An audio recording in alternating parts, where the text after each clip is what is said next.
Hello, and welcome to the fourth round of Battle of the Decades Season 2, the show where I take the best-selling albums in the UK and feed them through the Battle of the Decades tournament to find out what was the best decade in music. So a quick recap of the rules.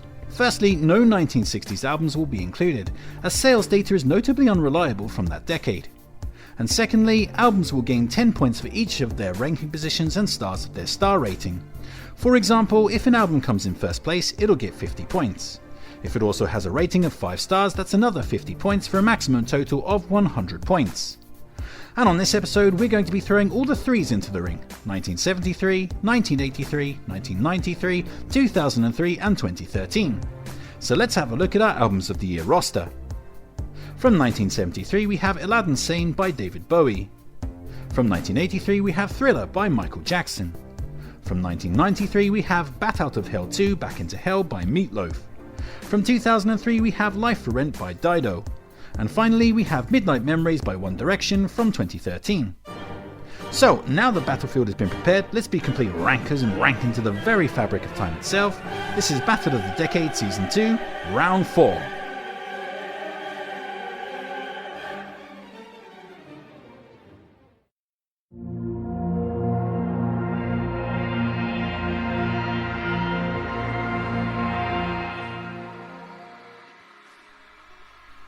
Coming in last we have Midnight Memories from One Direction from 2013, which was the band's third LP.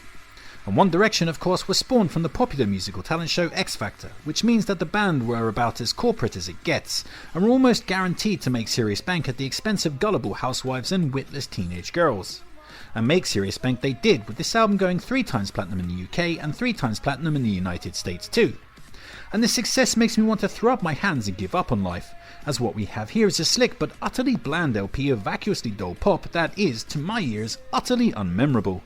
I mean, I know that I'm not this record's target audience, but I at least expected there to be some annoyingly catchy pop tunes on offer. But no, surprisingly not.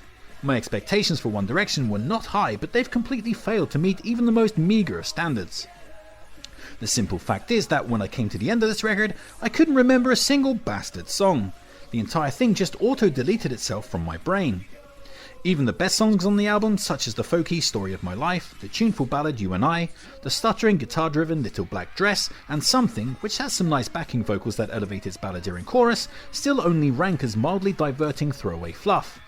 There's just nothing genuinely good to get your teeth into here, and the rest of the record just sounds like a bland corporate drone and the ringing of a cash register.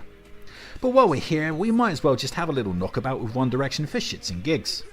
Opener Best Song Ever should be legally made to change its name to Dumbest Song Ever. I mean, there are many vacuous pop songs out there, but the lyrics on Best Song Ever are so pointless that I can feel my IQ just frittering away as I listen to it. I think the song probably causes some kind of mild brain damage. Diana is a subpar, late-period Coldplay yawner that sees one of the geezers in the band croon, "Diana, let me be the one to light a fire inside your eyes." Jesus Christ, that's murder, you sick bastard! Closer, Little White Lies is a putrid, clattering synthpop number that has no soul whatsoever. I mean, hey, if Harry Styles accidentally stepped in front of a bus, I'd be gallant and pull him out of harm's way. See, I know all about Little White Lies. Well, happily sees the band chant, "We're on fire, we're on fire." Goddamn kleptomaniacs, first it was setting fires inside gouged out eye sockets, and now it's self-immolation. I guess One Direction are edgier than I thought after all. But yeah, all jokes aside, and this album is shit. I'm glad it's in my rearview mirror, and I'll never listen to it ever again. 1.5 stars, which gives the 2010s a score of 25 points.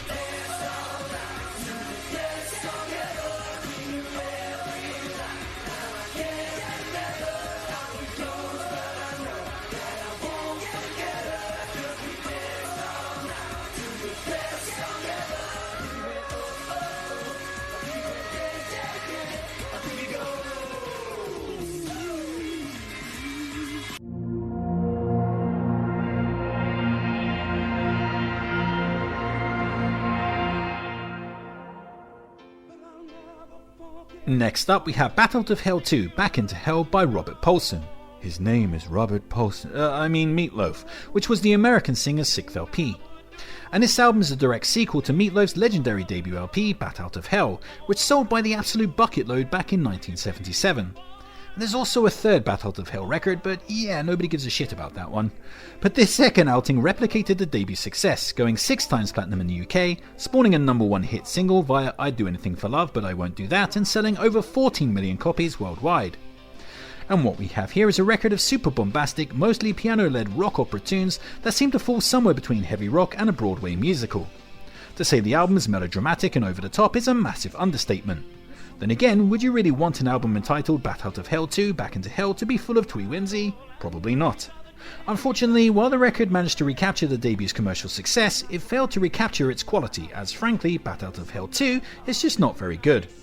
The main problem stems from the length of the songs. Almost every track is aiming to be a monster epic, with the majority of the tunes liberally sailing past the 7-minute mark.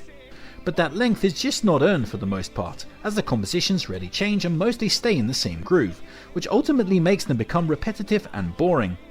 Tracks like the stodgy power ballads Out of the Frying Pan and Into the Fire, and Objects in the Rearview Mirror May Appear Closer Than They Are, just seem to go on forever. I mean, you get the point in the melody about 2 minutes into the tune, and then they never change. The tracks just keep going and going and going. Add into that just some generally dull songs such as the disposable Rock and Roll Dreams Come True, the tiresome Everything Louder Than Everything Else, and the jankly inept instrumental Back into Hell, and you have an album that strives to fulfill the prophecy of its title.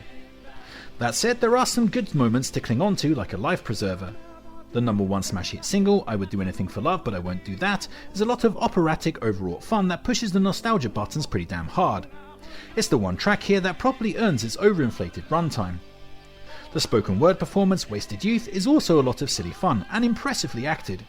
I think it's telling of the album's quality that a spoken word skit is better than 80% of the actual songs. Instrumentally speaking, Good Girls Go to Heaven, Bad Girls Go Everywhere is the most interesting composition on the record, with its saxophones and juttering climax. While my favourite off of this is Life is a Lemon and I Want My Money Back, which genuinely slaps. It's rocking and badass and has some interestingly cynical lyrics, plus that whole "it's defective" section is just awesome. So yeah, this one is tricky to rate. Obviously I don't love the record, but it is tolerable and even has a couple of bangers on it. Plus, compared to the One Direction album I just covered, it sounds like a goddamn masterpiece.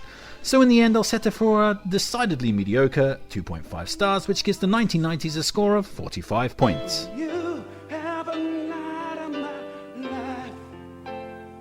No way, and I would do anything for love, but I won't do that. No, I won't do. Will you raise me up? Will you help me down? Will you get me right out of this godforsaken town? Can you make it on a little less cold? Oh, I can do that.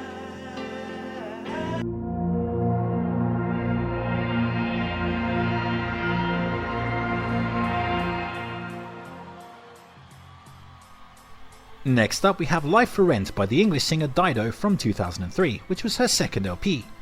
And this was another smash hit in the UK, going 9 times platinum and ending up as the 7th best-selling album of the 2000s. That in turn made Dido the only artist with 2 albums in the top 10 of that decade. She also scored 2 top 10 singles via White Flag and the title track Life for Rent. Strangely, despite Dido's immense popularity and sales, Life for Rent would be the last of her works to sell like crazy, with her subsequent albums falling further and further into relative obscurity. And here we find Dido, well, just continuing on pretty much as before. To be honest, there's not really that much difference between this LP and her debut. It's perhaps a little gentler and a little more folky, but the record more or less retreads familiar ground here. That said, it's not necessarily a bad thing. I mean, if you expected Dido to make a sudden dynamic change to her style, then you probably weren't paying attention to what Dido was in the first place. Although there's not much progression here, it somehow feels very true to what Dido is as an artist. It just feels very natural. It's also very good, with the quality kept high across this entire track list. In fact, I'd go as far as to say that I actually prefer this LP over the debut. I think it's incrementally more consistent and incrementally more emotive. Although nothing on this album is going to burn your village down, highlights on a soft yet strong release includes the opening ballad White Flag, which is just shockingly beautiful, its wilting melody and pained lyrics thrusting the tune into the realms of sad girl pop perfection. Mwah, chef's kiss, I've just always had a soft spot for that song. Mary's Gone to India is gorgeous with its quiet folk guitars and Dido's richly warm vocals beckoning you into peaceful serenity. Sand in My Shoes nicely captures that feeling of post-vacation blues over a wistful slice of folk pop as Dido pines. Before I left, I have to try to remember that I was happy here, before I knew I could get on a plane and fly away. This Land Is Mine has a billowing autumnal vibe blowing through its lovely acoustic reels, while See the Sun is a great slow burn closer that gradually builds up to an impressive string-soaked climax. So yeah, add in the easy charm of the title track Life for Rent and the delightfully romantic ballad Don't Leave Home, and you have an album that never really puts a toe wrong. I mean, is it going to change your life? No, but for what it is, it's very good stuff. 4 stars, which gives the 2000s a score of 70 points.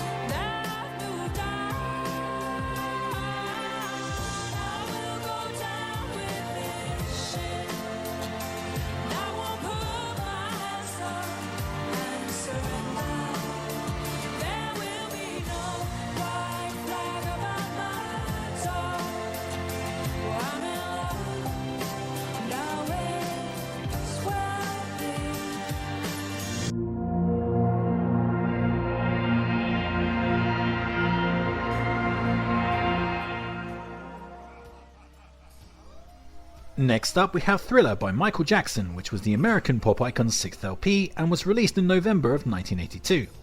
And Thriller was an absolute behemoth of an album, going 15 times platinum in the UK, producing 5 top 10 singles, including the number 1 hit Billie Jean, and going on to become the biggest selling album of all time worldwide. Wowzers! So, those of you who watched the last episode of Battle of the Decades might be suffering from a case of ranking whiplash here, as I made my personal dislike of Michael Jackson very well known. And that still stands. I think the guy was an awful human being who did terrible things, allegedly, and should probably have spent his final years rotting in a prison rather than lounging in a palace. But hey, here I'm going to try my best to divorce the art from the artist. Why am I going to do that? Well, there are 4 main reasons. Firstly, I already bent Mike over my knee and leathered his ass on the previous episode. It was well deserved, but I don't want to repeat myself, that would just be boring. Secondly, on the last episode I covered Dangerous, which was an album that saw Michael preaching self-betterment at you, which is hypocritical to the point of being infuriating. Thriller, on the other hand, just doesn't do that, it's just a simple pop record. Thirdly, this LP is from 1982, and I would like to think that it hails from a period before the guy became an intolerable monster. And lastly, Thriller is a genuinely great album, whereas Dangerous was definitely not. And to that end, there's not a whole lot to dislike about Thriller, aside from the chump who made it. I mean, if I were to nitpick, I'd say that the fractured synthpop of Baby Be Mine doesn't come together particularly well, and the closer, The Lady in My Life, is a bit of a forgettable ballad. Although to be fair, neither of those tracks is explicitly bad, but I just need something to complain about for my sanity, goddammit. But otherwise, you're on just very solid ground. Even some of the more subsidiary tracks such as the lounge ballad Human Nature and the funky PYT have enough sparkly melodies and pop energy to make them pretty fun additions. But when this album is at its best, it does go a long way in living up to its legacy as one of the best pop albums of all time. Opener, Wanna Be Starting Something, instantly blasts out of the blocks with a super catchy skittering tune that features an impressive and dynamic vocal performance from Jackson. The Paul McCartney duet The Girl Is Mine is a lot of romantic dueling fun, even though they should have probably changed the title to The 10-Year-Old Boy's Ass Is Mine. Hee hee! Come on Chuchu, you shouldn't, you promised! Title track Thriller is rad with its unforgettable bassline, Vincent Price cameo and silly horror themed lyrics. Beat It kicks ass with its scratchy guitar riffage and hook riddled chorus, while Billie Jean is fantastic with its iconic smooth grooves and sleek pop catchiness. So yeah, it hurts my heart to have to give Michael Jackson any kind of quarter whatsoever. But whilst I hope the guy gets what he deserves in the pits of hell, I also cannot deny that just how much of a good album Thriller is. Simply put, it's awesome. 5 stars, which gives the 1980s 90 points.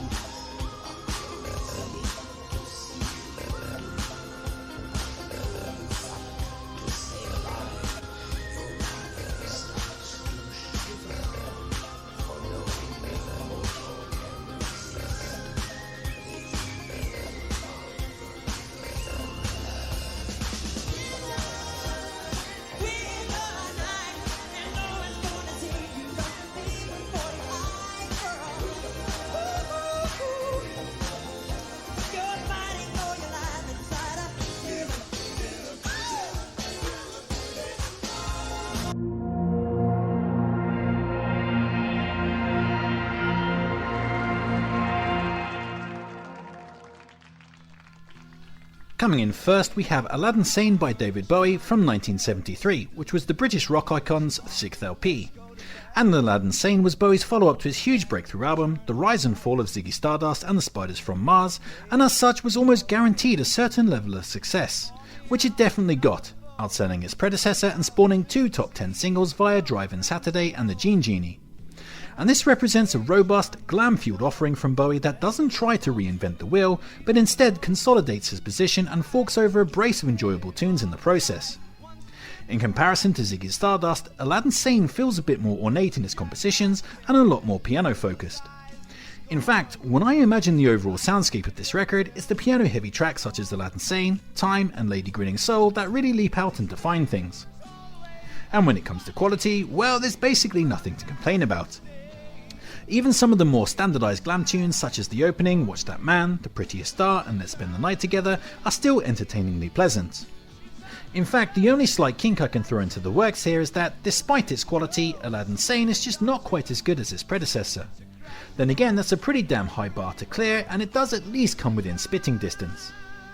Highlights from a consistent banger includes the jazzy title track Aladdin Sane, which has a woozy composition filled with rampaging pianos and saxophones. The tune sounds like it probably inspired large swathes of Blur's output. Drive-In Saturday is beautiful with its soaring balladry offering up a jumbled mix of 1950s doo-wop and glittering glam. Time is an epic tune with its wonderfully sweeping vaudeville-tinged piano balladry subverted by some memorably surreal lyrics. Time. He flexes like a whore, falls wanking to the floor. His trick is you and me, boy. Okay, Dave? Whatever you say, mate. The Gene Genie has a fun rockabilly thrust, its familiar rock and roll rhythms and squealing guitars adding up to something that's instantly enjoyable. Now, rub my crotch area and see my Gene Genie pop out. You might even get 3 wishes, although one of those will probably have to be wishing for a wet wipe. Well, closer, Lady Grinning Soul is both gorgeous with its impressively fluttering pianos and kind of sinister with its thick, mysterious atmosphere. So yeah, throw in the Afrobeat drum attack of Panic in Detroit and the gnarly stuttergun guitars of Cracked Actor, and you have an excellent album that stands in the upper echelons of Bowie's discography. 5 stars, which gives the 1970s score of 100 points.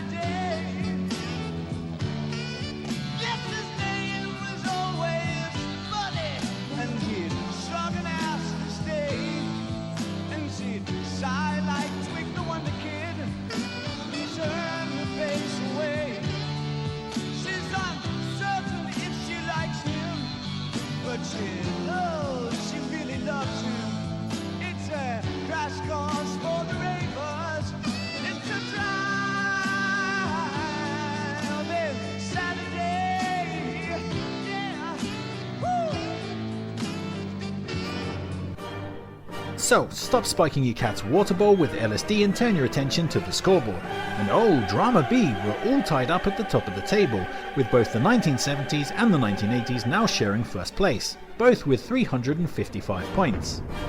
The 2000s move up a position into third with 235 points. The 2010s drop down a place into fourth with 230 points. And still hanging around the rear like an ass-grabbing pervert, we have the 1990s with 165 points. And that's round 4 of Battle of the Decade Season 2 in the bag. Of course, I know you'd rank these records differently, so why not sound off in the comments and tell me how you'd rank them. Don't forget to like, share, subscribe and all that other kind of YouTube jazz. Make sure to take care of yourself, but most importantly, just keep on ranking.